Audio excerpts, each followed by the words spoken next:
Good morning, hello, hello. This is Charlie Live, and we are live on YouTube. And we have an amazing guest this morning. Sarah Russo is going to be hanging out with us this morning. But to talk about something really quick, I wanted to get up on current events because I thought Drake brought up a really good information that I think the cannabis community needs to hear about it. So Drake, go ahead. I'm going to let you do that, and then I'm going to get all the chat taken care of. Go ahead. Awesome. Well, thank you, Tara. And I'm so excited, Sarah. This is going to be an awesome show. We've been waiting eagerly since the last time, watching the comics from the backside and seeing it all come along. So I'm excited to jump into that. But yeah, as we were talking before, and I should say first and foremost, hello, everybody. Thanks for tuning in. We appreciate it. For everyone that's here early, bingo, you're probably out there, bong rip. But let's get on live chat over Top Chat so we're not getting filtered out at all. Please like, share, subscribe, all the fun stuff. Let's get this community bumping. That's our goal. But the information I found. So good old Facebook, just individual I trust and respect, Kyle Bolar, shout out, very rooted in science and a very smart individual. He recently posted in the Cannabis Science and Chemistry group. One more plug for Facebook because it is kind of like the kryptonite for a ton of people. You can really remove those toxic people from your list. You do not have to be part of them. You don't have to follow them. You don't have to subscribe. You can just add people that are involved in areas you're used to. So my Facebook it should be called Cannabis Book, for Christ's sake. And yes, there's a lot of issues because like we have different guidelines that will come up and they'll remove posts and there's things we have to work around. But nonetheless, we have some amazing groups and very knowledgeable people on there. And if you focus towards what your interests are, you're probably going to have a better time. Nonetheless, in one of these awesome groups in which I choose to focus instead of the other horribleness that's always on Facebook, Kyle posted recently about 13 hours ago, and it's talking about Delta 8. So herein they used NMR, GCMS, and ICP-MS. These are all just like analytical testing devices. Feel free to look them up if you're curious, but they had a large amount of testing done. So they did those tests. They were used to analyze major components of 27 different products from 10 different brands. I'm going to presume in the States because I believe that's where this individual resides. These are all Delta 8 products again. So they're just testing different companies, different products that are all supposed to be the same, just Delta 8. None of these had accurate Delta 8 labeling. None of them, not one of them. 11 of them had unlabeled cutting agents adding in, and every single one of them contained reaction side products, including, and just work with me with some of the pronunciations here. I'm going to do my best. Olivitol, I'm not sure exactly. I think it's Olivitol from remembering Scaldone speak about it. But they including Olivitol, Delta 4 in brackets 8, iso tetrahydrocannabinol, 9 ethoxy heterocannabinol. Oh my goodness. Tetrahydrocannabinol, and then Delta 9 tetrahydrocannabinol, Delta 9. That's the obvious one that a lot of these D8 products are failing, right? They have Delta 9 in them, not Delta 8, because of the way that the products denature. Anyways, heavy metals and a novel, previously undescribed cannabinoid, isotetrahydrocannabiferin. So these, and with my stumbling, it was probably a little confusing there. But that last little block of reaction side products are products that are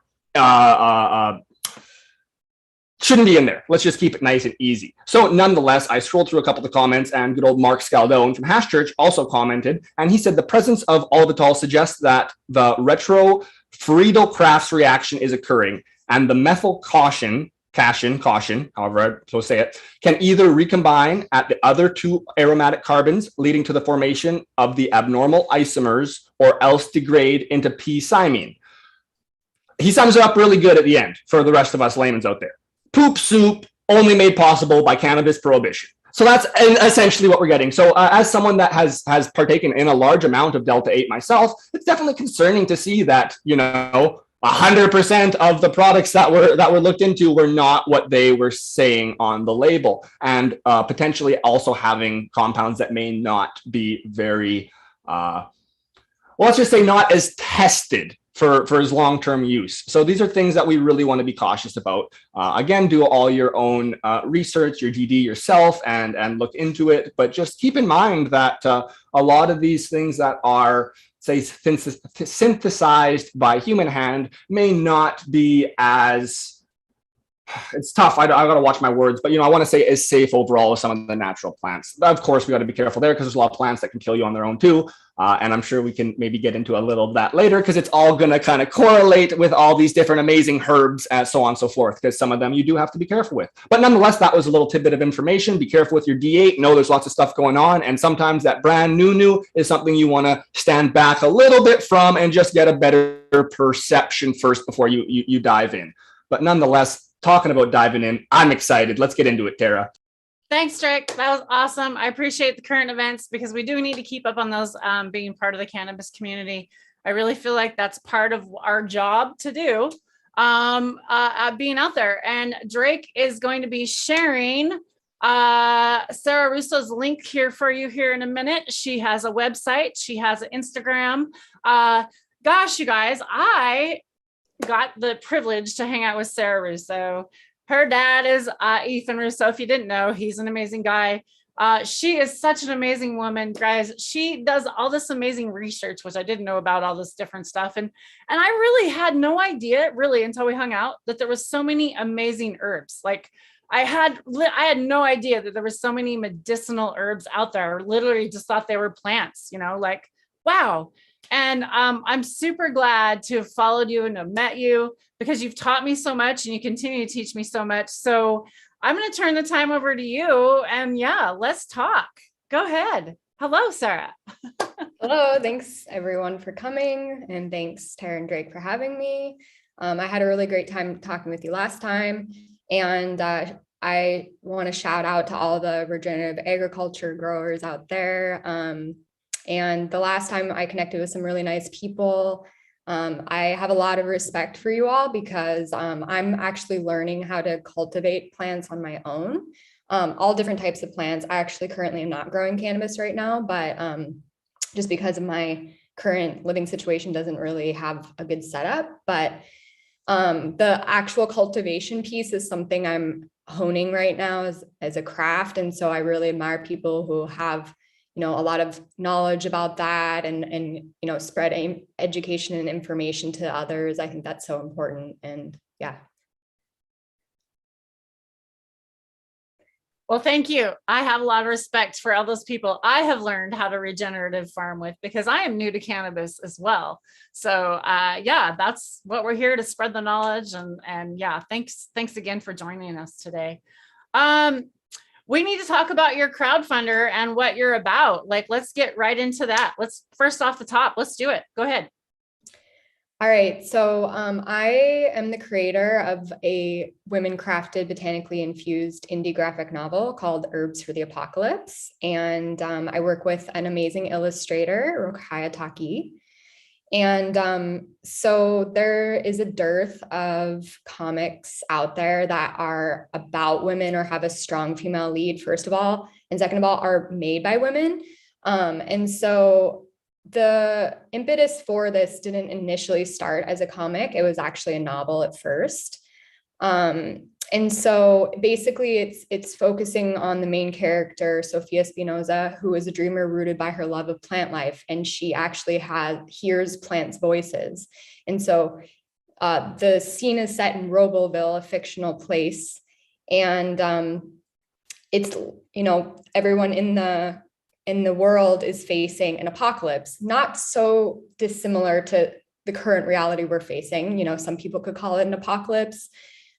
Because there are different definitions of apocalypse. So some people think it's the end of the world. That's a very, kind of Bible-ish philosophy. And then some people believe it's complete transformation in thought.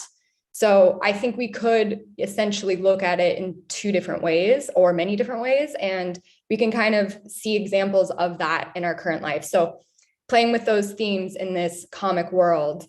And the main character is frustrated at the human race for destroying the planet.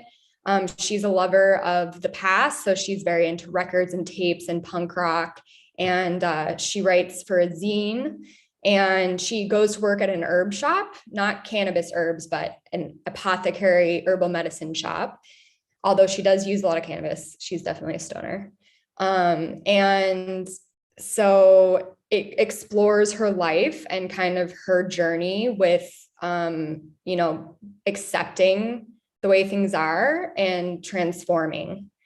And so throughout the tale, there are different plants that get mentioned. And then there are 10 herbs that are the herbs of the apocalypse. So they have a monologue. So they actually talk and they have their own soliloquy. So and it's very psychedelic oriented. So it kind of has that magical realism component, and it gets more and more trippy as the story goes on. And the story is fairly unconventional as well. It doesn't follow the standard narrative of, this is how a story goes, and it follows this character art, and this character has this, and at the end there's this resolution. So I kind of wanted to break that down, because I found that with the novel, I went through 3 drafts, and it actually was very discouraging for me to try to form my story into that mold. And so I just said, screw it. Why don't I just not do that? And why don't I just make a comic? And I did. And I'd never made a comic. I'd never written a novel before. I'm a writer and researcher, but I usually write nonfiction. So for anyone out there that has a dream or a vision, or they've always wanted to do something and they've never done it before and they're apprehensive about, just start doing it. That's my advice. And get out there and, make it happen, because you don't need to have prior experience to do the things that you love. And I don't know about everyone, but for me, I learned by trial by fire. So actually just doing it and jumping in and making it happen. And so, right now we have an online presence, and we have a Sunday comic. So every week, this is the digital version of the comic, a chapter arrives to your inbox. So for those of you who missed the Sunday funnies, we have that available, and it's just a pay what you can model. So if there's any kind of contribution you want to make to the project, because this project isn't just the comic, it's also a point of empowerment to inspire people to learn about plants and collectively share this knowledge with one another and fight for our right to use them. So it's kind of taking away the pedestal of, oh, this person, they know so much about herbs, and let us just learn from them. I mean, granted, there are many people that know a lot of things about herbs, and there's a lot of things we can learn from them, but everyone has an innate knowledge to nature, whether we've been disconnected or we're connected. So it's encouraging people to reconnect to nature and to just be aware of, when you're walking down the street, there's dandelion. Dandelion's a medicinal herb, so just to kind of start fine tuning your vision a little bit, to be receptive to these plants. And so right now we're doing crowdfunding for the print edition, because I love the digital version, because it's a chapter per week sent to people, and it also comes with a song. So the whole story has a soundtrack. And I did a lot of research on punk rock and its origins for that, because the character Sophia, she came to me as a punk rocker, and I'm a music aficionado. I love music, but I wasn't super knowledgeable about punk, but I just started learning about it through this character, essentially. And that was the driving force for it. So the digital version has that soundtrack. The print edition won't, obviously, but I've always wanted to be a print edition. And I'm a book nerd. I love to read books physically and have them in my hands and look at the pages. I feel like I can remember information better in a book. And I just feel like the way things are moving right now, we're moving away from that, which makes sense in a certain regard. But at the same time, I feel like this fast-paced world of, everything at your fingertips, and no one has an attention span anymore, to really kind of slow it down and just take that time to be with a book, I think is important. So that's why we're really interested in having the print edition. So if you want to support independent art, women-focused art, social justice, for the love of nature, then any amount is welcome and appreciated. And for all of you that have been in this community before, and since the last time have contributed, thank you so much. I really appreciate it. There's been some beautiful people that I've connected with through this show. So, infinite thanks to you all. And I really just am honored to be able to share this vision with you all. Well, here, one more time, I'll go back, and this is the page, buymeacoffee.com/herbs. Apocalypse. Got to be careful, say the right thing here. It's right up here, so everyone will be able to see that. We'll toss the link into chat. But as I was scrolling on my own, I had a little look for a satisfied contributor, or I should say it, and I just think it's funny, so I'm going to quickly scroll down. Holy shit, hallelujah. This is so effing rad. So we have some happy subscribers. So it looks like you're not going to be disappointed, by the way. It's too perfect. Yes. Some people have said that they really wanted to they were really happy to see this kind of story told about plants and nature and the reconnection to that world. And so, yeah, I mean, I think if anything, this project has been really amazing to connect with like-minded people. And especially in a time right now where we're so divided on so many ways. And, you know, this past 2 years have showed us a lot of ourselves and a lot of things that some people we may not like, and a lot of people have risen to the occasion and really grown and evolved and expanded. So I think it's a good opportunity to connect with others right now. I love it. And I think we're also gonna, like, we now have, all sat back and unfortunately have had to take time away from people. And I think that maybe that's going to make us value our time that we get to spend with people a little bit more. Maybe this was an awakening that we all needed to have. Apparently cancer was something I needed to have to wake up and smell the coffee and, find cannabis. So, there's always these things that happen. We just really need to find why they happen, the gem that we can find within them and get us through. I love that you're talking about all these herbs, though. It's just so cool because, like, I don't think I even knew dandelion was edible till like recently. Like, I would say in the last 10 years, maybe.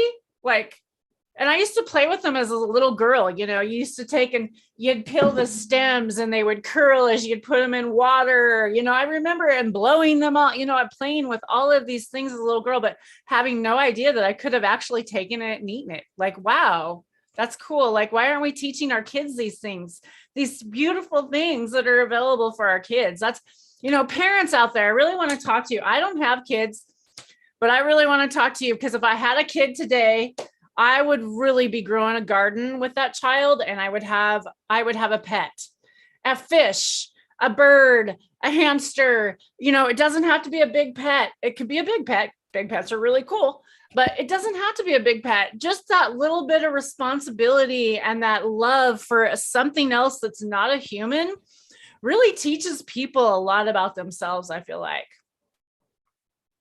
Definitely. Kids are essential they're at their essence more than anyone else, I think. And so they have so much to teach us because we just disconnect from that and our own being and our own inner self. And it's just nice to be around them because they're just so curious and they absorb all the information from their surroundings like a sponge. It's really beautiful.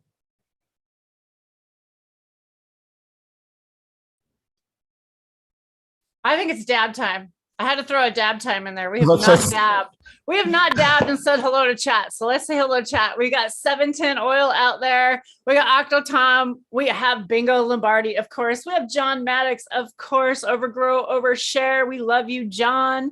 We got Red River tuning in. Mike's Atomic out there. Jess and Bean. Ian, hello. How are you guys? I saw Lobster earlier. I know Oak Grower was in the house. Hello, Kathy. Kathy was session with us early. Love you, my sister. She's out there hanging out. Yeah, it's time for a dab. Let's get a dab in. Hello. What are we dabbing on? What are we smoking on? Sarah, what are you smoking on today? Are you smoking with us? Yeah, I can't smoke in the house. I can't remember. No, I can smoke in the house. Okay. Actually, I live in a undisclosed location on an island in the Mediterranean. But where I live, they never will tell you can't smoke in your own house. When you sign a lease, it's not even there, which I thought was really interesting and kind of cool. I don't personally smoke tobacco indoors. I don't use tobacco except for in ceremony, and then it's not indoors. But yeah, I think if you want to smoke in your own home, you should have that right. That's important, I think. Yeah. So when I say smoke, I only vape, right? I only really vape. This is really vaping. And you mean dab concentrates. You don't mean smoke tobacco either. Yeah, it's really, I don't even smoke tobacco. So like when I say smoking, like that's what I say by smoking. It's that, yeah. So like, yeah. But over where you live, a lot of people smoke tobacco in their spliffs though. That's like a real common thing, like, right? It is, yeah. And I was born in the US. And so I'm always hanging out with the Europeans and always mixing it. And yeah, I recently made a new friend who's also from the States. And it was so nice to see someone who didn't mix. I mean, to each their own, but just, it's so common here that everyone mixes. And for me, I feel like tobacco and cannabis have a very conflicting energy. Like, I'm not disparaging anyone's choices, but personally, when I use them together, I just feel like they're kind of dueling it out. They're just not. Cannabis plays well with a lot of other plants, but I just don't feel, because tobacco is a sacred medicine and so is cannabis. And so I kind of feel like they need their own space to kind of expand, if that makes sense. Completely. And I think because of just talk about large corporations ruining something, that's something that like tobacco itself, they have took a really big swing at that, because now it's so hard to even, or for many people to even have the idea that tobacco could be beneficial and could be utilized in a positive way as well. This guy specifically, he's going, no tobacco, stop talking about it right now and pay me attention. That dog is amazing. Little Mahutu, yeah, he's a little bugger. Little cutie, for sure. Gotta love our animals, like Tara was saying, big or small, no matter what they are. We love them all. Got my little ducks here and the pooch, and it keeps us pretty busy. Yeah, animals are the best. Well, handful, that's for sure. But that's okay. Helps in the garden. Helps keeps the motivation up. Helps keep the vibe good, even if he's being a little scratchy boy. So that's what we need. We need positivity in our lives, especially in these times. So I was going to throw a question out there. Is there anybody that would like to know a little bit more about an herb? Maybe, or does Sarah feel like she just feels like picking out an herb today and let's just talk about an herb? Or what was the last herb you talked about? Or where do you feel like going with this? Throwing some ideas out. Well, I'm very open to any questions about herbs. I, full disclosure, don't know about all the herbs. I think it's impossible, and I'm always learning. I'm a perpetual student.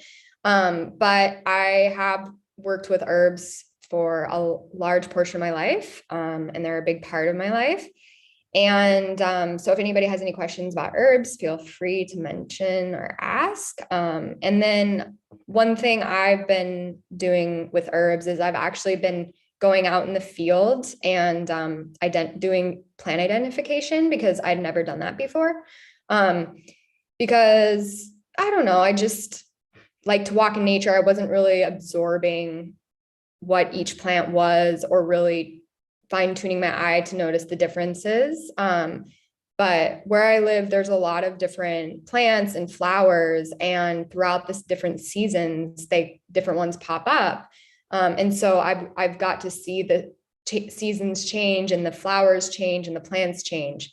And so I really lately have been thinking a lot about the beauty of flowers, and how I think some of their biggest beauty and some of their largest gift to us is that they're not permanent, right? So they come for a small time. So there's this plant that I loved, and I'd seen it on the island last year in around this time of year. And I just loved it. And it's here. I don't know if you can see it super well, but it's very unique looking, and it's actually a type of heather. So, and I really love it. It's just very quirky. It's very pretty, like very like soft and pretty, like, yeah. Those are so pretty. Grows like berries or something. Do the bees love that? That seems like something like bees would be all over. No. Yeah, that's a good question. I actually haven't seen the bees around them. They don't They don't have a very strong smell, have but a this is smell. all over where I live. Oh, it's And these flowers are only out right now. So they come out in the fall and winter. And they just bring me so much joy, and just remembering something so simple like this plant. I mean, you can say it's complex as well, but it's just makes me so happy to see it. And it's one that I love so much, you know? So that's something I've been thinking about too, is the idea of identifying plants, and then knowing their name. And a lot of herbalists, they know the scientific name. Some of the scientific names I know, some of them I don't. And on one hand, part of me just thought, okay, well, even if I don't know the name of this plant, isn't it great that I'm witnessing it and able to look at it and get to know it? But at the same time, it's kind of like for a person, right? You want to know their name. If you're going to develop a relationship with any type of relationship with another human, you want to know their name. So that's something I was thinking about too. And I've been, trying to learn more about the different plants around here. And so I don't know if anybody. I like that you talk about the name, because and why the name is important, and why the scientific is important, and why it isn't important. Let's talk about like that a little bit, because really it's all about communication. In the end, it's all about communication. And if you call it something different and I call it something different, and we're talking about the same flower, how are we ever going to communicate that it did something for me and for you if we don't kind of know the same thing? Like, it's super important. I feel like the communication and word and verbiage is so important. And our English language, I'm sorry, is so freaking hard and so freaking confusing. And there's so many words. But like, if we could learn the words right first and really develop a relationship, like you're saying, and identify them, I think that is going to be it's going to be like tenfold for communication and taking our information and our healing to another level. Mm-hmm. Yeah. And I think about this sometimes with cannabis, because, a lot of the chemovar names, or what some people call strains, but that's actually erroneous, because strains are for bacteria and things like that. For plants, it's chemovar, chemotype, things like that, or variety. So each variety, has its own name, Blue Dream, et cetera, et cetera. But there are so many different types of Blue Dream out there. And so some people say it should really be the terpene profile, the cannabinoid profile, everything that's in the plant. We should call it, base it on the terpene profile and things like that. But then I understand that on the scientific side, to understand what it really is. So you want to identify, okay, this quote Blue Dream is the same Blue Dream you gave that patient, and it was really helpful for them. So they want to have access to that same plant again, because they want to have that consistency. So that's important in the scientific side. But then at the same time, we don't want to just have N9-13-5, as a name, because it's hard to develop a relationship to it, So I think it's interesting to think about that too, how now things are evolving so quickly with cannabis, and how we can continue to respect the plant and keep it a connection to it, instead of just marketing it like I don't know, anything else. Of course, and that there's just so much to it, and as we keep learning more and more, and we always keep looking towards another amazing, individual in the field of science, Dr. Didi Miri. He's doing so much out of that Technicon Institute in Israel. There, they've got crazy standards, and we're just discovering there's so much to this plant and to our bodies. Like CB1 and CB2, it's just something to scoff at, right? I think we're up to over 65 different receptors in the body now that Didi Miri has spoken about. So it's pretty hard to make these assumptions based off just such small portions in a plant, in which we don't even really understand its total, what part of the symphony is this? We can take it out individually and kind of see, and we've been able to do that with some of the main ones that are more prominent. But like, what about these little ones that we like right now? We've got cannabinoids that are just identified as numbers, just like you've said there, because we don't even know. That's just the first step, right? There hasn't been any more research gone into them. So it's like, what happens when we find one of these at 0.003% highly affects the overall effects of this plant. There's going to be these certain compounds, these different terpenes that in such minor amounts make such significant changes. So it is very difficult, right? Like, how do you just say, okay, this is Blue Dream, but every single different one, even when it's like almost the same cut in a different environment, is expressing slightly different. And yes, we can get averages, and that's what we're going to have to do and work together to get to, just similar understandings. And eventually the working with single compounds is going to catch up ish, and we're going to be able to have better better educated guesses as to what the end results will be as far as like repeatable medical relief and benefits. But it's such a complex thing that it's always kind of tough when we want to limit it to such a small portion of one of these products. So overall, I think that's huge, right? There's so much to it. Mm-hmm. Yeah, and I think about this a lot in the sense of I appreciate science. I love researching plants. There's no matter how much we research or investigate, there's always going to be something about plants that we won't figure out. And for example, the medicinal qualities of a plant. Okay, you can look at the chemical constituents, whatever's in there, but there's also a vibration, and there's also, the essence of the plant and the energy, and it's a being, right? So like our composition as a human, water, all the parts of our body that we're comprised of is not who we are. There's a whole being, a whole essence that we have.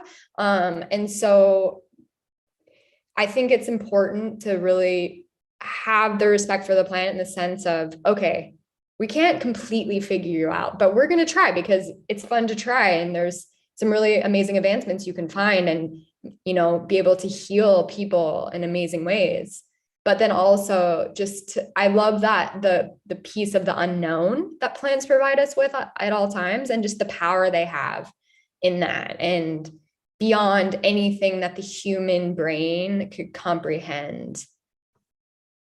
And I think it's incredible you bring that up. And someone like yourself that has, clearly just done so much in the past, you got so much experience with these different herbs, with cannabis, with the spiritual side. And then of course, that you probably very easily are able to get information regarding any sort of scientific topic or any specific study that you want to look into that was more isolated, so on and so forth. But it's just great that yourself with that whole understanding is still like, kind of what we're preaching. It's great, and we have to mesh. It has to work together. We need to use side A and side B and come up with this beautiful synergy so we can make the best educated guesses for our body. So it's like, we're going to be able to take what is repeatable 10 times over, and then we're going to take what 100 people say really works amazing for them specifically. And even if those two things don't necessarily line up 100% as to like an agreement as to why that's there, we can still use them as indicators, right? They're just arrows in the quiver. Steal that from B-Man. I love it. The arrows in the quiver for just being able to simulate the whole story,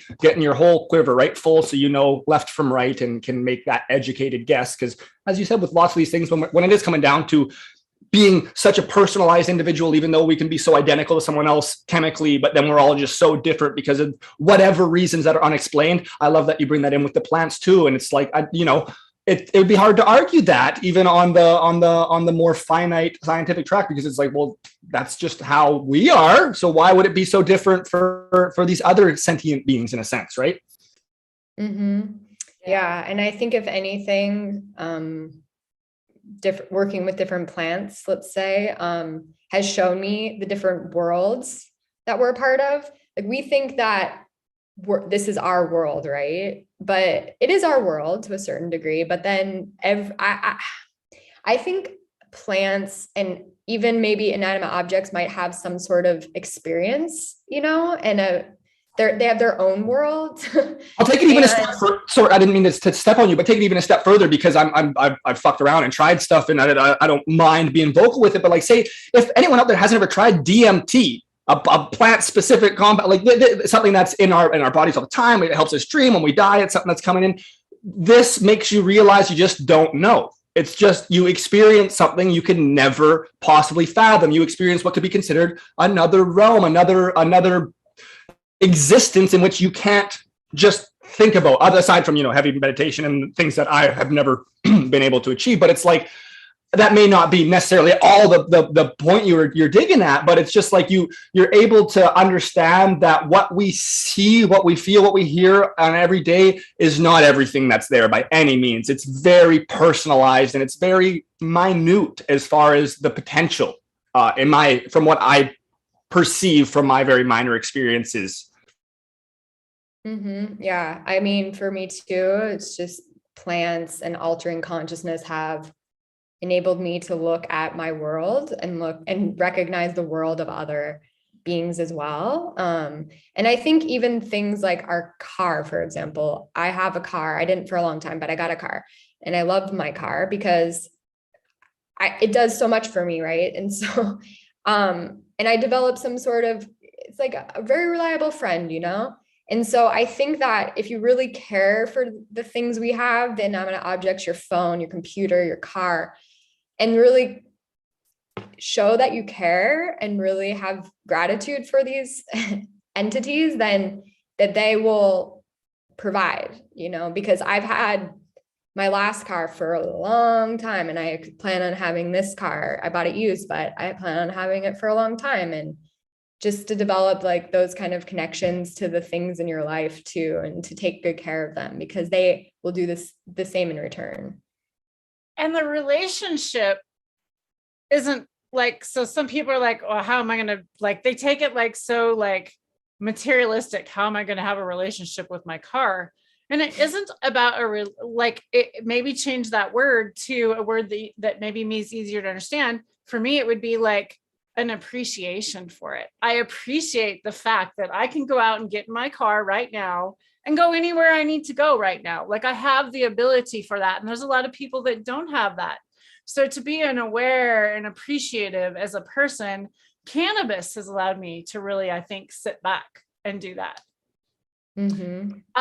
So there's two things I want to hit on before we go off air. I know, but one was we talked a little bit about going off of cannabis and stop using cannabis and why would someone want to? We're gonna go over that, and if one of us have or why we've done it. Let's talk about cannabis use for a minute, and then I want to get back to herbs for a minute after that. So I personally, we were talking a little bit. I'm going to share really quick. I went off for 3 months. I went off for the wrong reasons. I went off of cannabis for about 3 months back when I first kind of started using cannabis. And it was because I was hearing that it's a drug and I don't really need this thing. And like, it's not really helping, you know, it's for all the wrong reasons I did it for. Drake, did you want to share your experience? And then we'll let Sarah do hers. Go ahead. Yeah, of course. And I will ramble if you need to. Feel free to do whatever you need, Sarah. Myself, I did a very similar thing. It wasn't planned. Tara and I didn't talk prior and get it ready. It was actually pre us chatting in general, but I had about a 3 month break as well. This was done when I was, must be 10 years ago or something, maybe even longer.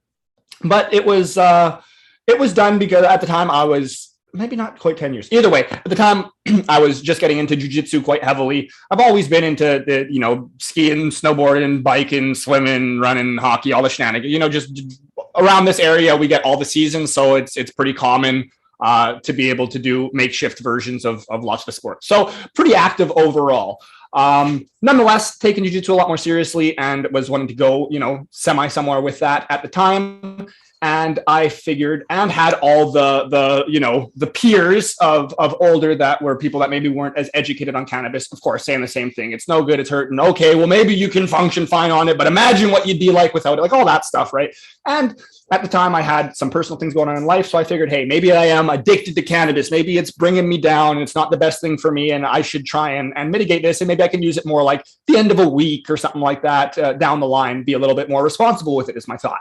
So I stopped for 3 months and it did not impede me it did not fix any of the impediments I was experiencing prior. So for like myself, I'm ADHD out the kazoo. So it's really tough to focus. I have a million things at once, no matter what. I've always got the radio song that I don't like playing in the back of my head for whatever reason. It's just how our brains work. And it's really tough to be able to even hold conversations like we're doing now.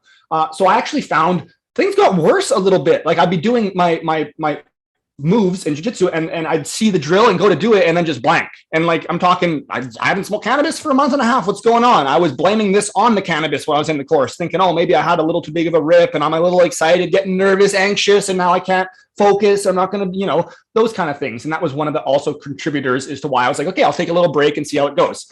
So nonetheless, at the end of this break, I was able to look back and self-evaluate and see, no, it did not remove any of these issues I was having, AKA my ADHD. It didn't magically go away. It actually got worse because now I had nothing that was helping to mitigate it. My overall mood, sleep schedule, so on and so forth, didn't improve like I was hoping it would. I didn't get any happier. I wouldn't say I was necessarily grumpier either, but there was no massive change where I was like, oh yes, this is what I was looking for. And overall, my sleep schedule was worse, if anything. I was staying up later a lot and playing video games and just doing things I shouldn't be doing because I still had just the mindset to do so, I suppose. And there's probably a few other little nuances, but nonetheless, when I evaluated and decided I was going to start using cannabis again, I found it really helped with the ADHD. It makes me, like, I still talk 1,010 miles an hour, so you have to watch it over and put it in half speed so you can actually hear me in normal people speed. Tara's laughing away. It's true. But I'm able to stay concise. I'm able to remember. Even if I start to forget and go a little loopy, it can usually come back and I can grasp it. And it really, I correlate it with the cannabis because it was something that I had those fleeting thoughts constantly. I was able to do it for months and see that and just have troubles with my drills. The sleeping was a big issue. And me, I've got IBS-ish. I don't have like crazy stomach problems, not like Crohn's. I'm not constantly, have to be somewhere where there's a bathroom or anything like that. But like, I have a lot of stomach pain, a lot of issues. I was waking up at 4 a.m. every night, like, riling in pain, bothering my partner, because who wants to have someone moaning and bitching and aching at fucking 4 a.m, right? That's not very ideal. So it's just all sorts of havoc that would come with it. I really find the cannabis, for me specifically, mitigates those issues. I don't necessarily, well, I kind of have suspicions as to why, and I've read studies and seeing some promising results. But like we said, I'm not necessarily sure why, but it seems to work great for me. For the ADHD, I'm a little more fluent on it. There's a great man by the name of Dr. David Behrman out of California, and he's, behind the getting cannabis prescribed for ADHD, so on and so forth, and other conditions very similar to that. He had a big play in that, and he's produced a lot of very, at least I've heard some good information from him. So everyone can look into him yourself. Dr. David Behrman, just like a bear and a man together. And that let me understand or get an understanding of how the cannabinoids, when you ingest it in your brain, it reacts in a similar way as the amphetamine. So you've got different interactions with the dopamine, the ephenormine, all the different. And again, I got to be careful with trying to pronunciate these things because I'm horrible with it, but with the different chemicals in your brain, it has interactions and it works very similar to the amphetamine. So with us, with the ADHD, you would think that we need to slow down, but I believe there's actually some synapses, there's some things happening in our brain that are slower. So then when you add the amphetamines, it speeds those up. It allows our brain to be able to focus and stay a little bit more concise so we can catch some of those memories that are floating around or some of those thoughts that are floating around in there. I don't like amphetamines. I haven't really tried many times in my life. I've tried Dexedrine. Once upon a time, they wanted to give me Ritalin. Thankfully, my mother said no when I was younger, and just learning about them, seeing the effects even from the Dexedrine and just peers that are using it. Not something I'd want to be on every single day, essentially for the rest of my life until you just get over it.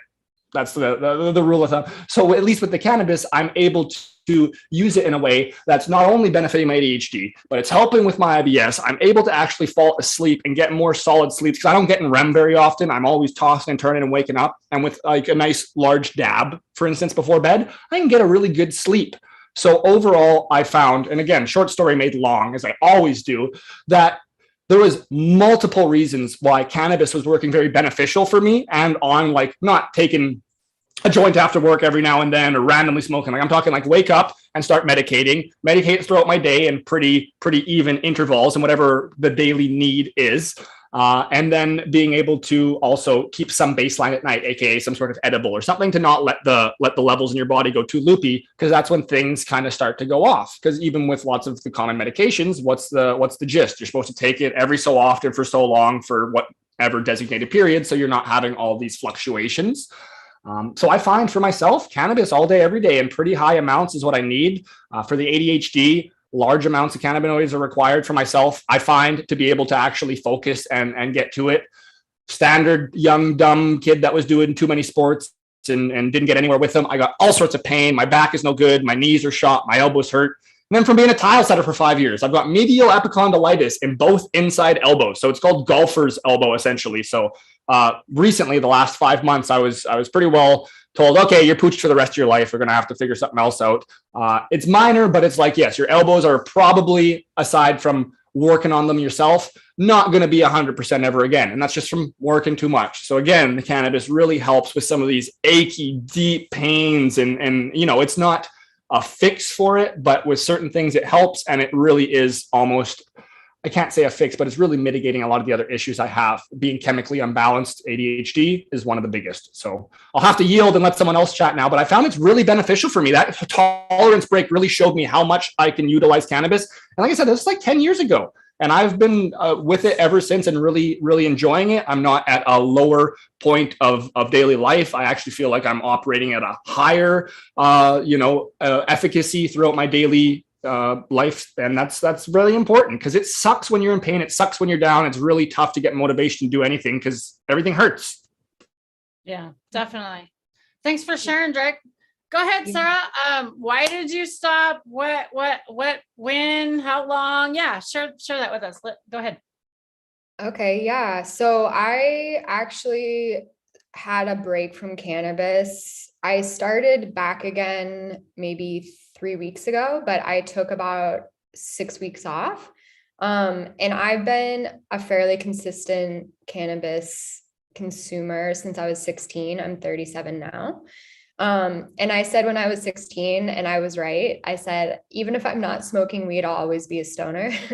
And so there have been times where I have stopped using cannabis, but not for a really long time. In fact, before this last break, I don't remember the last time I stopped using cannabis.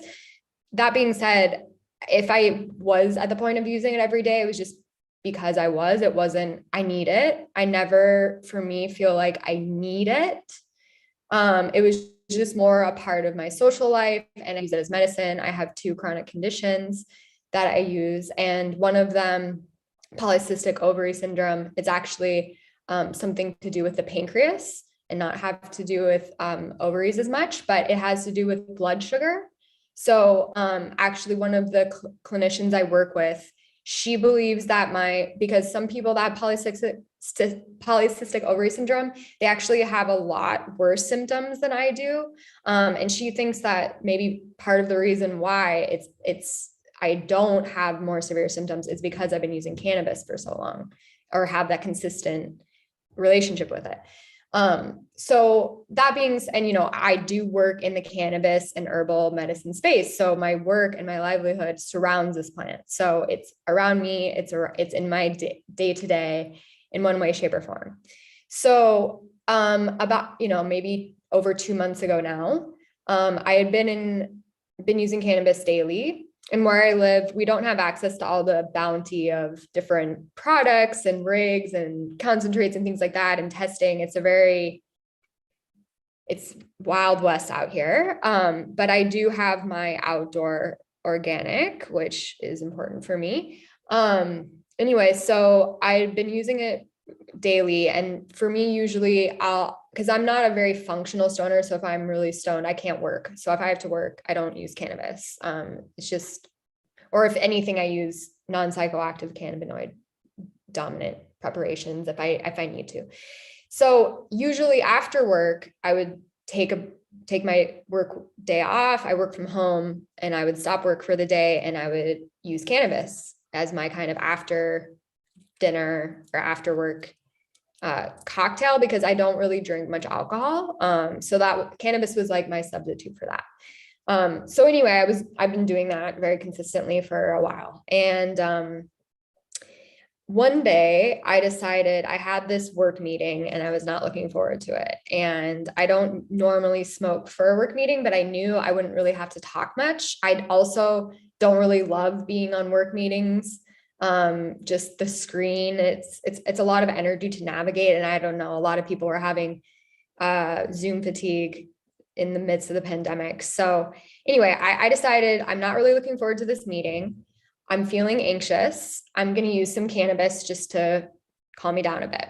So I did, and it actually made me worse. And so I felt really uncomfortable during the meeting. I felt anxious. And so afterwards, I kind of checked in with myself and I asked what was going on. And I got the message, it's not the plant's job to fix you. It was the too much take and not enough giving, if that makes sense. And so I said, okay. And I just got a very strong message, just take a break. Because if you get to the point where it's not serving you, then you need to reassess your relationship to this plant.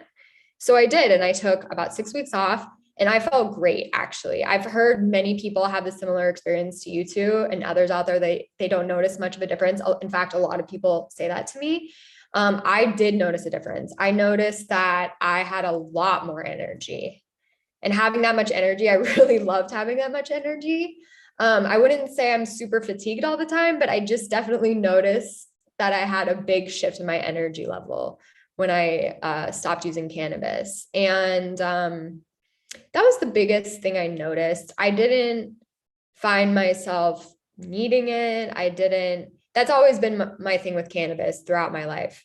If I'm not using it, I don't miss it necessarily. I'm not using it. And then if I'm using it, I'm using it. So I think that each person's different, and cannabis is different for every person. So I don't think that there's any sort of regimen that someone should follow. But I would say that anybody, if you ever feel called to taking a break from cannabis, it's good. Try it, see how you feel, because sometimes our highest self is sending us a message that maybe there's something else that the cannabis is mitigating for us, that maybe that's something we actually need to face without it. So again, it's not the cannabis's job to fix us. And for me, I'm a highly sensitive person. So I'm very sensitive to other people's energy. I'm sensitive to sound and light. So I noticed in that time too, I was doing a lot of energetic work and meditation and just in my surroundings.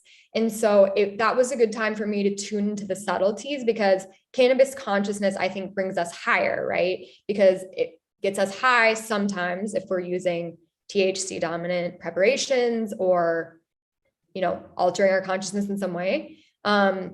But I think no matter if it has THC or not, it's a high vibration, right? But sometimes it's nice to find ways of altering your experience without always going to this certain level, if that makes sense. So I was really able to tune into the subtleties of my experience. And I think cannabis is really good for that. But cannabis, I say that some plants are a diva, and I do think that cannabis is a diva. I think that beautiful, wonderful, revered plant. And sometimes she takes the center stage and she's a diva. That's what she's going to do. At the same time, I think it's good for us to just be able to really worship her and say, hey, okay, you're going to come out in your time and when you're ready, and to, do our own work, I think is important. Totally. Thanks for sharing that. I really, I think everybody needs to like there again right now. Okay. We've all three had different opinions just right there. You need to listen to your body and be strong enough to know within your heart and within your head what and how it's going to do for you. And you got to do it for the right reasons. Everybody needs to listen to their body and quit listening to everybody else out there. That's just my one word of advice that I can give you of my 50 years of advice. So you don't have to go through the pain that I did. And I listened to the wrong people. And it's who do you listen to? I know it's confusing out there. How do you listen? Listen to your heart, follow your heart. And then cannabis, I feel like has helped me do that, because I feel like with the ADHD part, I don't think Sarah has ADHD. I'm going to step out on a limb and say Sarah doesn't have ADHD, but I know Drake and I really do. And I know it really has helped, because I did take the amphetamines. I have taken, stuff like that. And this isn't a show all about that. So I don't want to go into that because I've talked about it before, but if anybody does have questions, I'll talk to you later. But it really listen to your body and don't change too many things all at one time. Try like one thing at a time so that you can be more aware of what that one thing is doing for you. That would be my next advice. Sarah, Totally. how much time do we have with you today, and how much more do you want to, what do we want to talk about? What do we want to talk about next? Because I did want to talk about herbs. So what do we got? Okay. Yeah, I'm open. I don't have any sort of end time Okay. specified. So the communication, we were talking about communication and herbs. Let's jump back to that for a minute. We all live in such different areas and environments. And how often do you feel like an herb that you have access to is an herb that I have access to, in the percentage of time, or is there just a similar one? Because I think there's like a lot of similar ones, but are they maybe not as medicinal as like this one specific one? Like take chamomile. I'm going to throw out chamomile because everybody hears about the blue chamomile, the German chamomile. What do you know about chamomile? Do you want to just start with that one? Like as something to throw out? Go ahead. Sure. Yeah. As you mentioned, I think that's a good question. It's interesting to think about. As you mentioned, chamomile is a huge family. It has a lot of different varieties out there. And for example, the Roman chamomile, it has such a different scent than German chamomile. When we think of that sweet chamomile, the typical chamomile, we're usually talking about German chamomile. And the way that the little flowers look are very different as well. Roman chamomile smells very pungent and medicinal. It doesn't have a sweet smell at all. And as far as the benefits of specific chamomiles over another, I can't really speak to that, but what I can say is that, chamomile is very well known as a relaxing tea that we drink.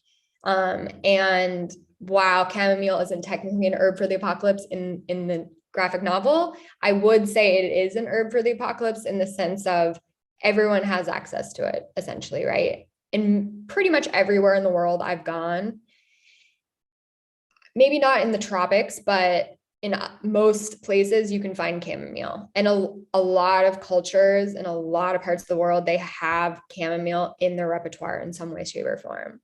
So, but you all as growers, a lot more about the environmental impact of different parts of your growing environment than maybe I do. But I think that, for example, rosemary here where I live in the Mediterranean, it's divine. It grows all over. It's wild.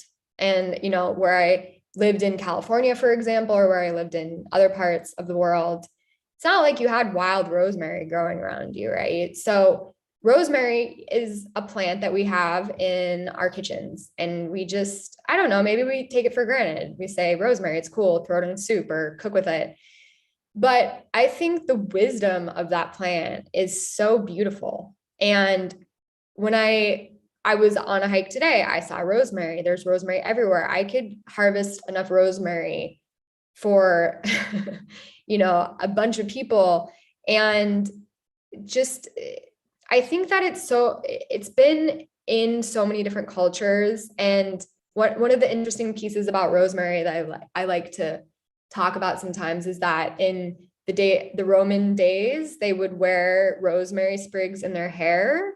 And the scholars used to wear rosemary wreaths to help them open up their mind and help them think and things like that. So, and it's always associated with remembrance too. So in that sense, we can talk about that in a very literal way, like maybe helps us remember things. Some people use rosemary essential oil at their desk and inhale it, and it helps them be productive.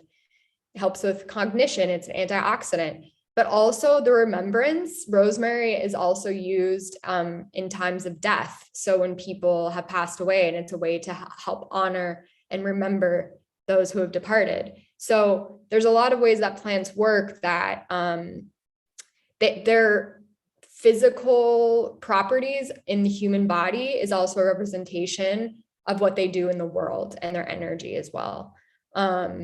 So I think that it's interesting to think about the different varieties of plants and how they act and may be different. And cannabis, for example, is a great is a great, very diverse plant that has many things to offer us in different parts of the world and has been grown pretty much everywhere except for Antarctica. So it's cool to see some plants too that are pervasive across the globe, like rosemary, cannabis, but then there are some plants that are endemic, so meaning they're regional and they're only found in that one area.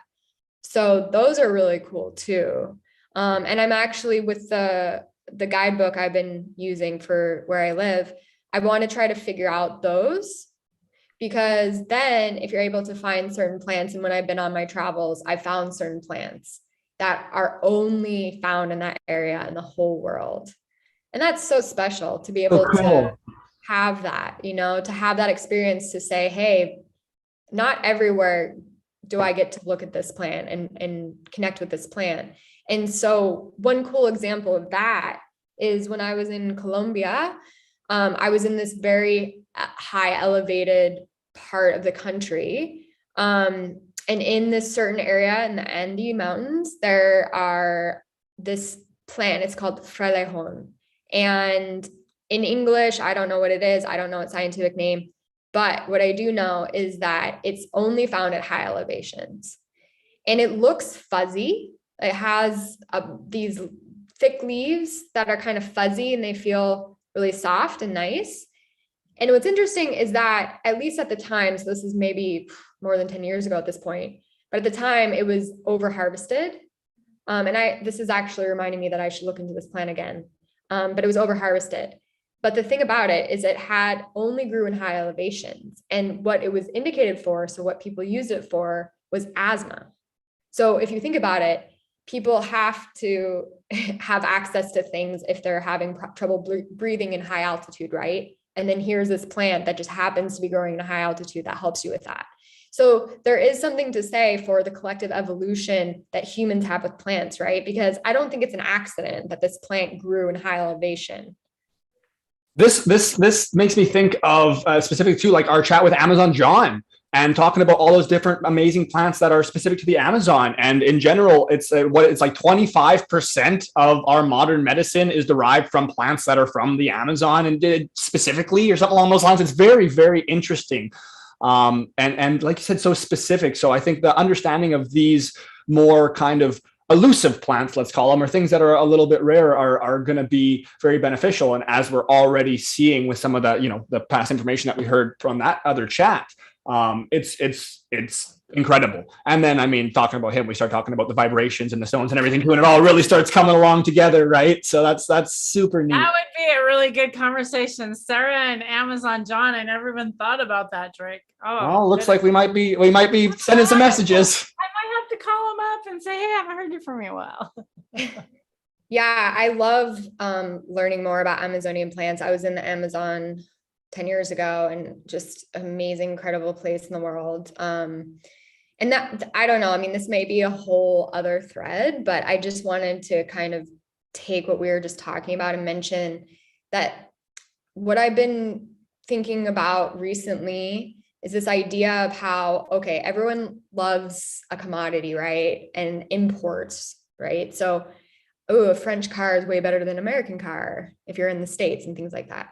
And so a lot of people do that with plants, right? So for example, ayahuasca is now very well known in the world. Everyone wants to try ayahuasca. Ayahuasca is a very interesting plant. It's an incredible medicine. But it's at the point now where there's such demand for this plant, and this plant is endemic to a very small region of the world in the Amazon in South America. And not all of the Amazon. The Amazon is actually a very big geographical space, but not everywhere can you find ayahuasca. And ayahuasca is a blend of plants. And I don't want to get too technical about it, but basically the actual ayahuasca vine is the MIOI inhibitor. So when that plant is mixed with a DMT containing plant, it makes it orally available. So that's why you can drink it in a brew. So all of the people that have used this historically, and different groups of people have used different brews, right? But they all have the foundation of the ayahuasca vine. So the ayahuasca vine is being over harvested. And some people who have used it historically are having a hard time accessing it, or it grows slowly. So there are certain plants that grow very slowly. Peyote is another entheogen that grows very slowly. It's also being over-harvested. So why I don't want to discourage anyone from trying ayahuasca if they feel called to it, but I feel like some of these medicines, they find you. So, and also at the same time, ayahuasca is a very amazing plant. It has unique properties, but there are other MAOI inhibitors. For example, Syrian rue is another plant that is an MAOI. So some people are starting. What was it called? Syrian rue. Syrian rue. Yeah. And I forget the scientific name at the moment. But so my point is that Syrian rue is a lot easier to grow in different parts of the world. Also, every culture, no matter where you've come from, you had access to plants, you had access to psychedelic substances of some sort. So I think it's good to really think regionally, right? And I have this debate with friends, and I think it's an important topic, but I don't want to say don't try plants, because plants are amazing. Of course, I want to try a lot of different plants too, but I don't think that exploration should ever be a detriment to the plant itself and the plant's autonomy and their own vision that they have, their experience, you know, to evolve. We have to be regenerative in all of our practices. So it's just like, you don't want to discourage anyone from trying this thing, but if you're going to be doing it in the proper setting, like that's something that's so important with these altering compounds. And we find, and when you look back, and all these different tribes are going to have very specific rituals in which to make it happen, and it's going to be so much purpose to it. We have to make sure if you're doing it with those tribes, they're most likely going to be sourcing in sustainable ways, because they've been doing it for hundreds, thousands, tens of thousands of years, however long.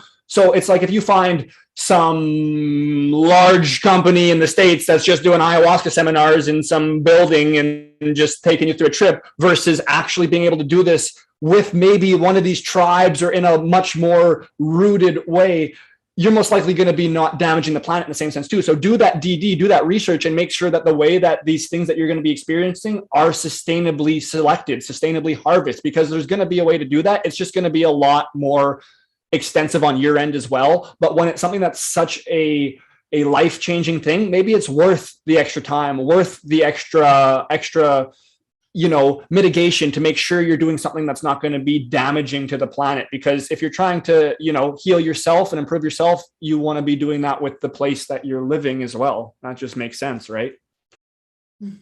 Yeah, it's always, exactly. It's sometimes it's about giving back, not always taking from the planet. We take water from the planet every day and we never think about it.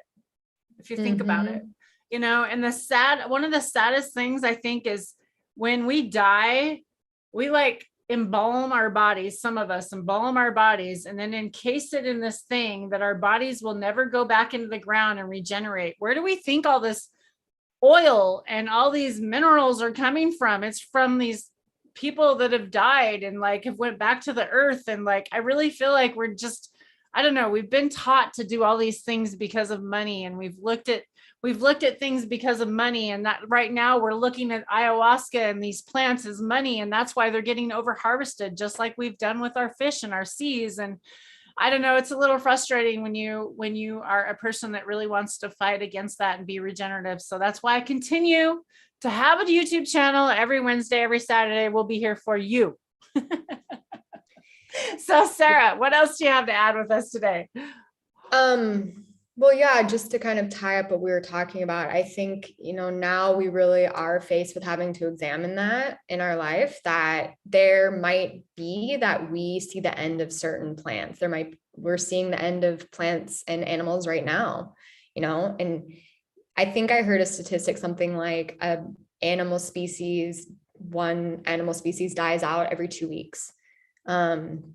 And so I don't have any statistics on the plants, but, some of these plants that are endemic to certain areas, and, there are many plants we have not discovered, and we could just destroy them before we ever know about them.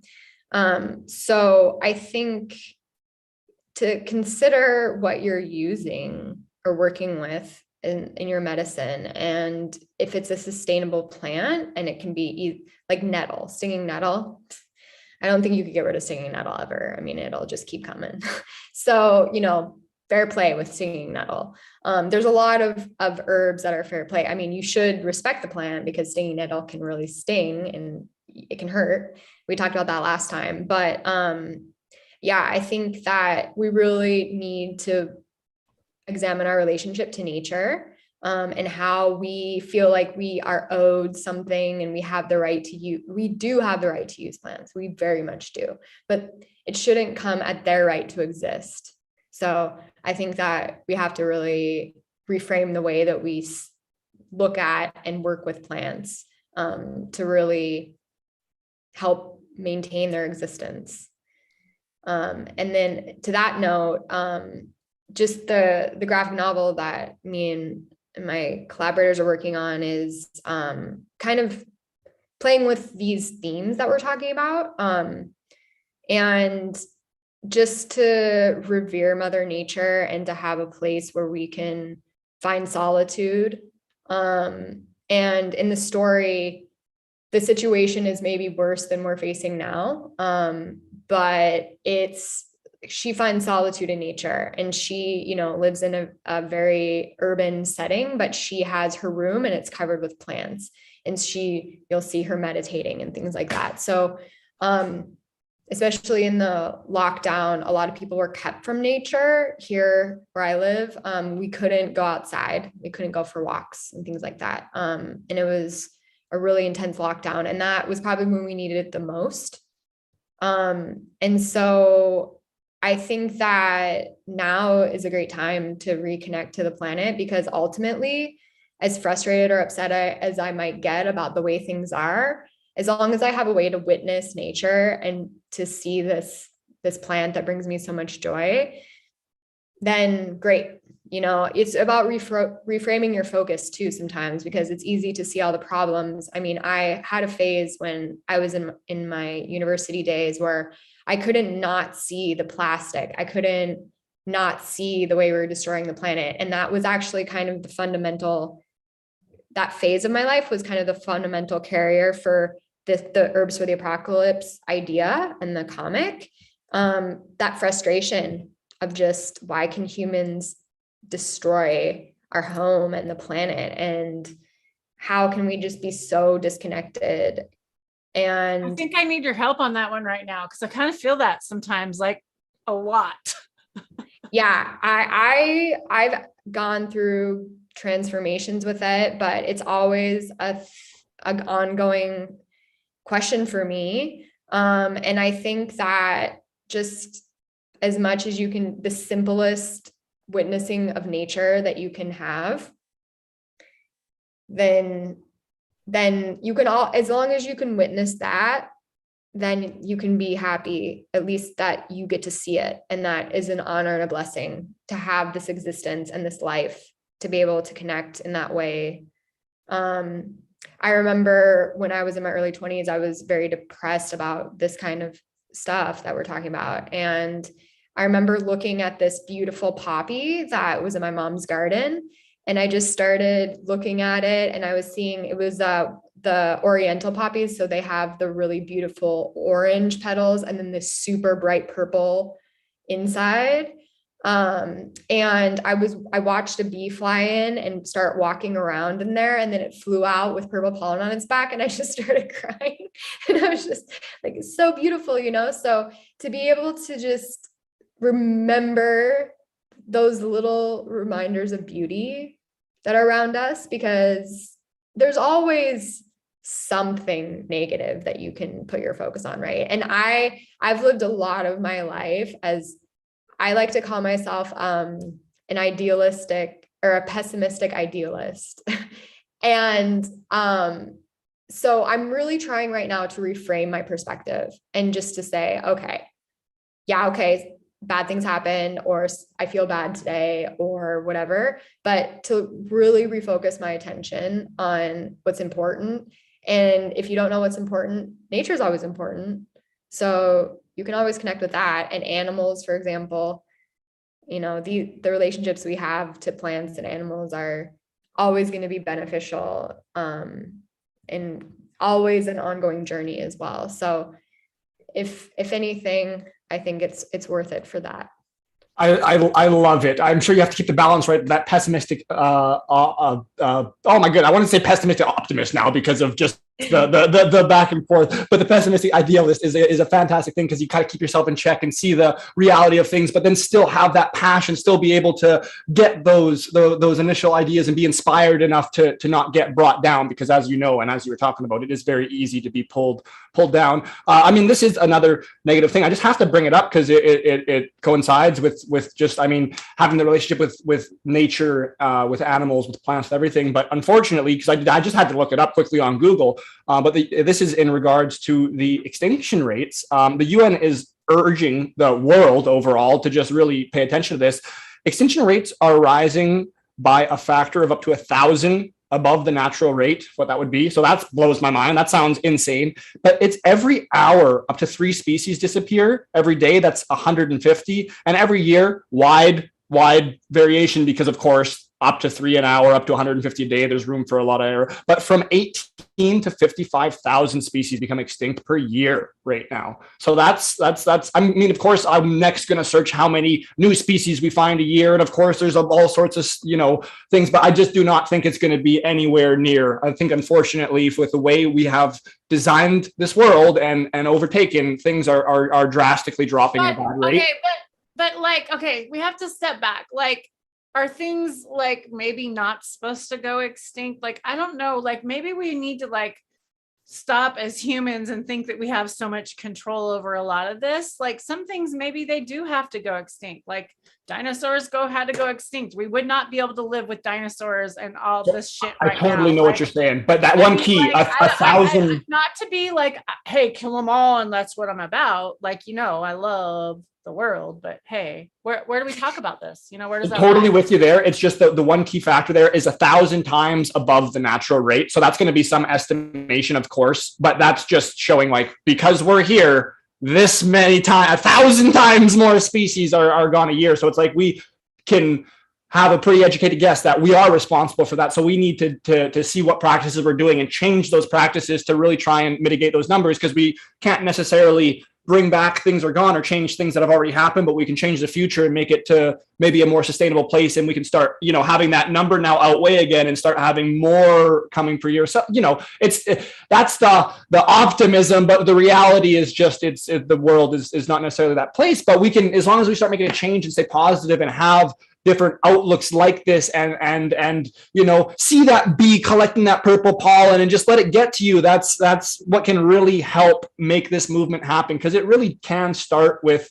a small group. That's how things change. It takes that passion. It takes that one person with the passion of thousands to reach thousands, and then it can compound. So that's what we got to do. But I just had to bring that number up, even though it's a poor thing to talk about, because that's crazy. We definitely got to make some changes, because lots of those species are probably species that keep us alive. So yeah, and I will say too that I think we have to acknowledge the negative, because a lot of times in the spiritual world, people are talking about think positive, and okay, it's about reframing your perspective. I don't necessarily like to try to make people think positively. I don't really like that dictating to others how they should live their lives. But I think that actually this topic that we're addressing right now is exactly why I ultimately did Herbs for the Apocalypse, because it's to kind of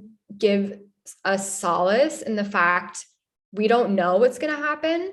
Right. So I don't have a crystal ball. I can't say what the future holds for us, but no matter what it is, the plants will help us. So if we're going to evolve and transform the way that we have our world and make the changes we need to make in order to not destroy the planet, great, plants help us with that. And if we're going to destroy ourselves on this planet, plants are going to help us with our own demise to help us face it. So that's essentially kind of what the project is about. And to know like if anyone struggles with these kind of questions, like there are other people out there that are working through this too.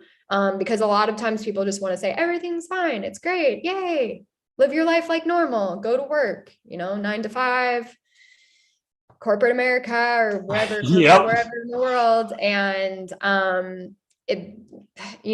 maybe some people that's the life they want to live. But I think that there are some of us that are witnessing things that are really unfounded. And I've thought about that too, Tara, where on one hand I say, oh, well, isn't it, there have been other mass extinctions? Maybe we're facing another mass extinction. But I think, you know, you can go back and forth, because on one hand, we're controlling a lot, right? So we have a lot of control in this situation, but maybe that's part of our, you know, universal karma as a species to say, we're going to kill ourselves off, or maybe not. But all I know is my biggest source of grace and compassion and ability to really be okay when things are not okay is plants and nature and animals. So, well, hey, there's a little bit of light at the end of the tunnel. Another analogy, it might be like showing up to a candlelight vigil with one candle, but nonetheless, there's still that one candle, potentially in 2016 at least. So we're having to really pick numbers here to make it work for us. But and remember, we're losing roughly 18 to 55,000 a year, min to max. In 2016, they discovered up to 18,000 species. So it's about 1/3 offset, but don't like, so we're still discovering things, but keep in mind the big number to factor in is that 1,000 times over the natural number. That's what's really bothering me. That's too many times. We have to fix that. But at least there is still a almost 1/3-ish proportionate you know, there's some light at the end of the tunnel. We're not just losing everything. There's still some plant. Sorry, I can't. My plants need me. Oh, that's great, Tara. The plants do need us, and we need the plants. Mm-hmm. Yeah, as much as I've been thinking about this too. One of my friends and I, we have ongoing conversations about the topic of, everyone thinks we use plants and it's like, oh, good for us. The plants are helping us. And they are. But also, I think they're using us too. Because, for example, if you think about an entheogenic plant, well, why is an entheogenic plant there?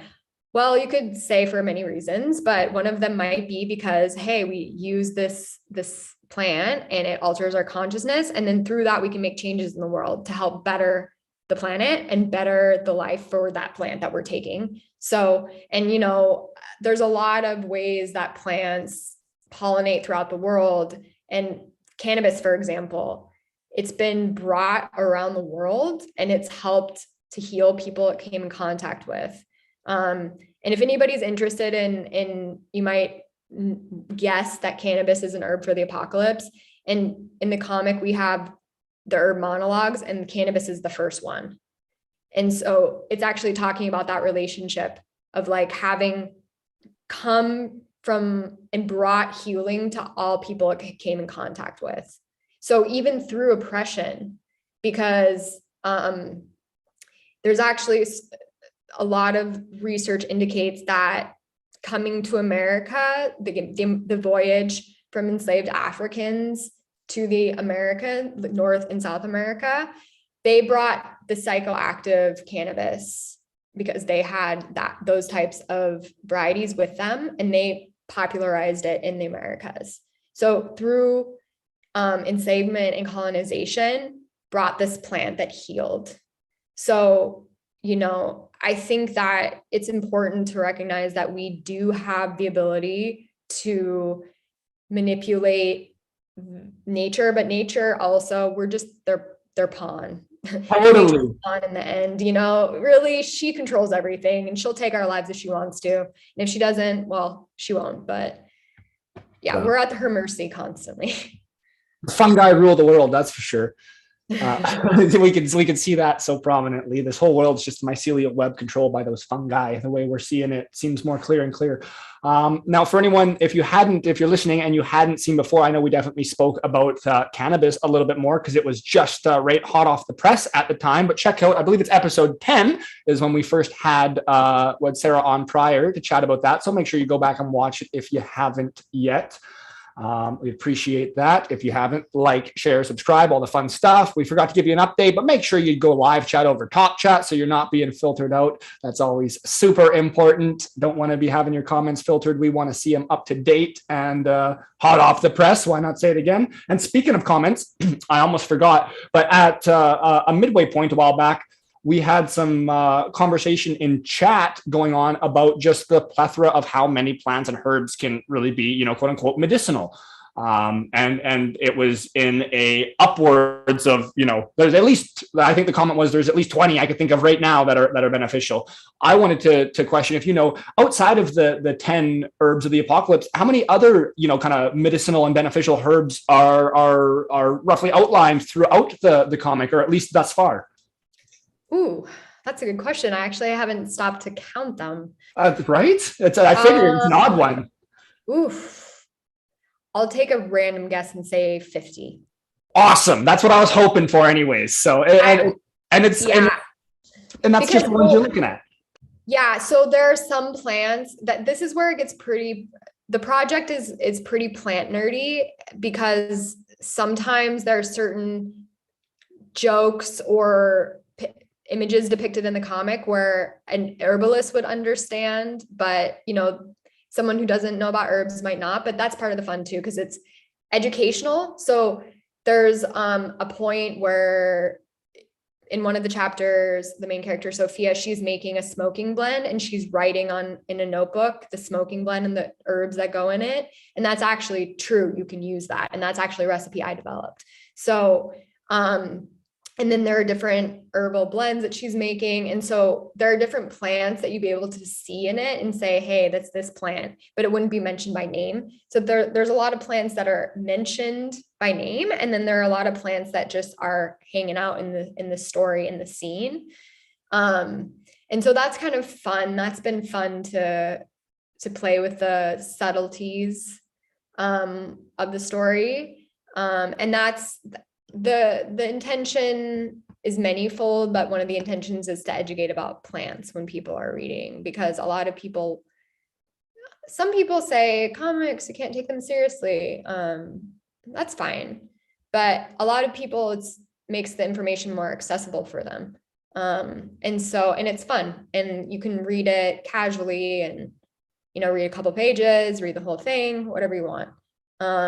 So yeah, I think it's an interesting question, because there are the plants that are in the story itself, and then there are the plants that have inspired the story that are unnamed, because there are some plants that I worked with there's one in particular that I will not name, not because it doesn't deserve to be named, but because I prefer to it's a humble plant and I just want to keep the plant in the background.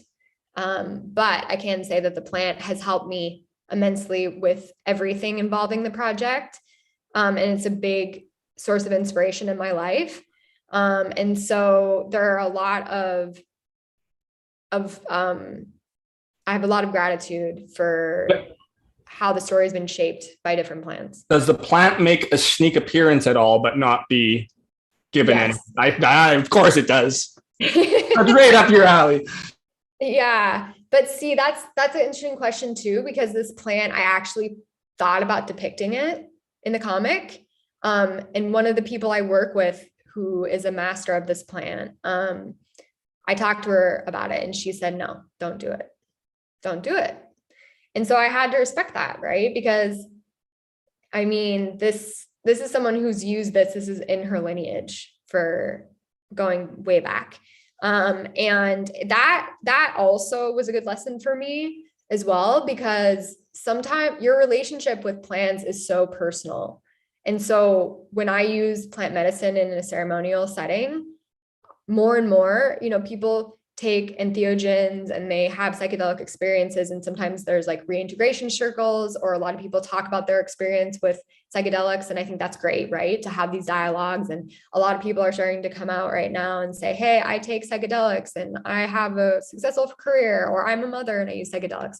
And that's all great. But for me too, part of my work right now is actually understanding that sometimes my messages and my learning that I get through working these plants is for me, the plant in the universe. I don't have to share it with anyone. And it's not that I shouldn't, but it's that I don't need to. You know, it's a personal understanding that I've developed with these learnings that I've come to through working with the plant. So I think, you know, sometimes it's good. It's good enough just to have that information and knowledge. And sometimes you share it, but sometimes you don't have to. Well, sometimes I would say sometimes it seems like it's knowledge that's best earned, and not in like any condescending way. Because like with us here, it's like our whole reason, our whole purpose is to spread information as we learn things to give it out there. But once you take it to that next level, say with yourself where you are, and you start seeing, like, say, ayahuasca specifically, now we start seeing with it being widespread information, but very hollow information. People just hear about one little specific thing, and now you want to have this ayahuasca seminar, but you don't think at all about the source and the sustainability or anything that's going on. And now it's making this huge impact. There is potentially, and maybe that wasn't the best example, but going to be other ways to get people very similar benefits, very similar end results, without them getting it in a manner that's going to disrupt something that's a very ongoing spiritual and specifically maintained thing, in the sense that you can, maybe they're going to disrupt this ayahuasca production out to the point where it's just never going to be the same again, which is crucial. Like some of these things, like say peyote, you gotta just make sure it's perfect for years and years and years and years to be able to get anything worthwhile from it. So that art needs to be respected. Learning about that art might come with with great power comes great responsibility. And that responsibility is, okay, I need to try and educate people as much as I can to want to benefit themselves with this, like I do, but I don't want to just make it so freely available that there's no need to look any deeper, that just anyone could stumble across it who doesn't care about that deeper understanding, who then just wants it for face value. And now that can disrupt the whole system. So again, I'm making it kind of convoluted, getting so deep, but it's like, there might be ways, as someone that's, say, a yogi or whatever, so on and so forth, or better terms, someone that's very familiar with this specific area, whatever they're fluent with, to be able to give outlet for very similar benefits without actually diverging your whole hand per se, because that could now take away from everyone's experience overall. So again, what's that mean? I'm making it a little deep. It's just like, you may now have that information for that specific plant, and that may be something that if someone who's really working towards this information, and you can tell is passionate, comes, finds their way at your door, finds themselves in similar areas, they're going to be able to learn about it. They're going to get there. They're going to be able to work for it. But there may be some other similar thing that is a lot more sustainable that could be directed for the masses to kind of get your foot in the water, right? To put your toe in, to get used to get open to the idea. And that may now inspire you to want to learn more, in which then you can start getting into these other certain areas where it would be better for educated people to get that information. In a sense, if you had a little more understanding about the ayahuasca, you may now not be doing it in a irresponsible way or an irresponsible place. So that was very long-winded, but I hope I was able to describe it enough. Like, sometimes with that information, you really need to know how to distribute it so it doesn't ruin everything. Because if providing information just completely decimates the whole practice or whatever the subject of key is, basically, it doesn't work. Many times people go in and think they know everything about everything instead of researching it first to really understand the whole everything behind things. That's what you're trying to say. I mean, yeah, it's a tough concept to get out, and it's a tough thing to say, and it's really hard when it comes to information, because all we want to do is spread it. But like, I think that kind of, at least in my mind, gave a decent rendition to it. I don't know, Sarah, if that made any sense to yourself, is what I was trying to get out there. But it's just, you got to be careful sometimes, because we don't want to destroy everything just in the hopes of teaching everyone about something. We want to teach in an educated way, right? Mm-hmm. Yeah, I talk about this a lot with a friend, and that we don't necessarily want to be screaming it from the rooftops, like advocating everyone use and grow these plants. But at the same time, they shouldn't be in the shadows. So people have different opinions about this topic. And I'd say there are certain plants that are out there. They're very out there. Like cannabis, we cannot deny. Cannabis is out there. So if you want to educate about cannabis, educate about cannabis. Great. A lot of plants that are out there don't have enough education around them. Educate about them. But some of these other plants, maybe they'll call to you if you're meant to use them, work with them. Or, I feel like they're allies. I like to talk a lot about plant allies. And so my ally might not be your ally, but plants come into your life for different reasons. Like the heather I was showing earlier. I mean, this came into my life. I don't know much about it. It's just cool and I love it. And the book I have, it does list medicinal properties, but I, off the top of my head, don't remember what this is. I mean, it doesn't matter if you love a plant and you have a connection to it, then follow that, no matter. But always respect it. Always. Absolutely. That's the most important thing as far as I'm concerned. Beautiful. Beautiful.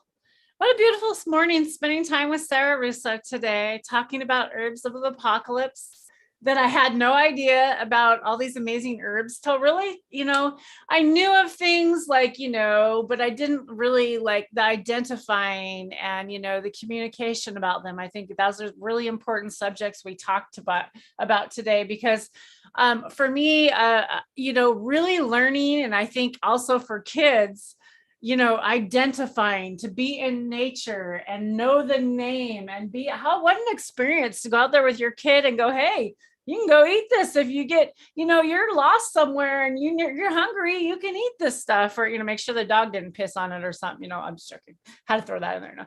But, how amazing, what an amazing connection you can have with a child, to go identify things. And it helps me remember things when you're a child and you remember this stuff when you're young, like how easy, wow. I just have that message for parents today. I don't know why I feel like speaking to parents today. I don't know how many parents I even have in chat out there. I like that. Someone I just saw in chat, Cheddar Bob mentioned, try not to have a close relationship with belladonna. And actually I do. I do not ingest belladonna. But I don't even know what belladonna is. It's also called, well, there are different, it's Atropa belladonna is the scientific name, but it's called trumpet flower. And it grows a lot of places. It grows here, California, many places, right? And it's the angel of death. Oh, the datura. So it's in the same family. Like similar. And the datura looks slightly different. Yeah, so some people take it for a psychedelic experience. I have never done that because it's super intense, but actually belladonna was used in medieval times. Women would take it to dilate their pupils because they thought it looked more beautiful. So they were walking around. Wow. They could look pretty. It's one of the most dissociative. Well, sorry, you got to be careful. It's a very dissociative thing to the point where, like, if you look up one of these things, you're going to find a story about these soldiers that were walking through a place and they made a salad from all the local shrubs and stuff. And they ended up putting a bunch of the datura seed in there, and they were tripping for days on end and taking their clothes off and acting in outrageous ways because this is something to be very careful with. And that's why one of the reasons you want to identify things nicely, because I have one growing. It's a beautiful plant. I didn't really know what it was at first. My grandmother had got it originally years and years ago from the courthouse in town. So it's something the courthouse had growing. The stem is velvety and smells like peanut butter in my case, which is so peculiar. And the flowers, mine are white with this beautiful floral perfumey nose, but you just want to get in and touch and love it. This plant for some people is very, like, if you touch it, it's going to give you a rash and a reaction and not tread nicely. And again, if you ingest it, it can lead to death and, of course, all sorts of interesting things. Beautiful, it's a beautiful plant. It's so powerful. It's beautiful. It smells divine. One way that I work with it, and as I said, I don't ingest it, but I will ask permission from the plant if I can take a flower. If I get the word yes, then I take a flower, and then I put that in a vase by my nightstand, and it actually can give you crazy dreams just by being next to your nightstand. So if anybody feels called to work with the plant in that way, it's fascinating. You don't even have to ingest it. It'll give you crazy dreams just by being next to you. I believe this one was recently addressed in the comic, was it not? I could be misremembering. Like, there was I thought it was. It'll come later. What did I see? I thought I read, but maybe interesting. But anyways, I wanted to bring that up, so I'm glad. Thank you so much, Cheddar Bob, and cheers, much love. Yeah, I felt that very compelled to mention that one since I saw it in the chat. Well, cool. I think we've had you hostage long enough here, you know. Not that I know I'm totally enjoyed the morning. It's awesome hanging out with you. Definitely we're gonna have you back. I'm not gonna say no that we're gonna have you back. We're not gonna ask. Just yeah, we're having you back. And Drake, any final thoughts or any questions for Sarah today? And anybody in chat, do you have any questions? Throw out a last question if you have one. If not, I'm gonna let Drake have his final words and then let Sarah. Go ahead, Drake. Oh, this was fantastic. Thank you so much for allotting us the time. We love to have you on. Please, everyone, make sure to check out all the links and everything that's shared.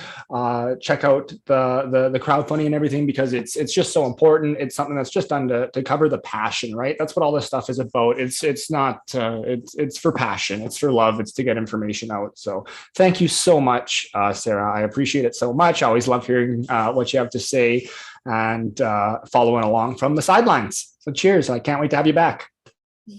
Yeah, thank you so much for the opportunity, and thanks everyone for watching. If you feel inspired to help us with the crowdfunding, any amount is massively appreciated. And we're working on the print edition right now.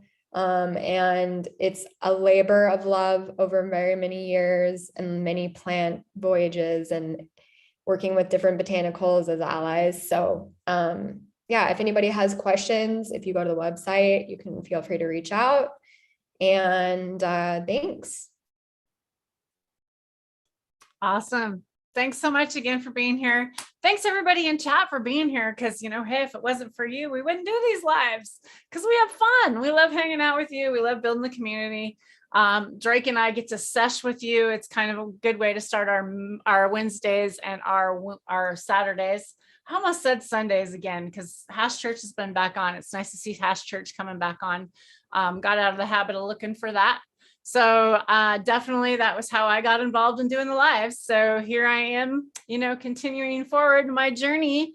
And thanks again, everyone, for being here. And we'll see you back on the next live. As always, peace and love.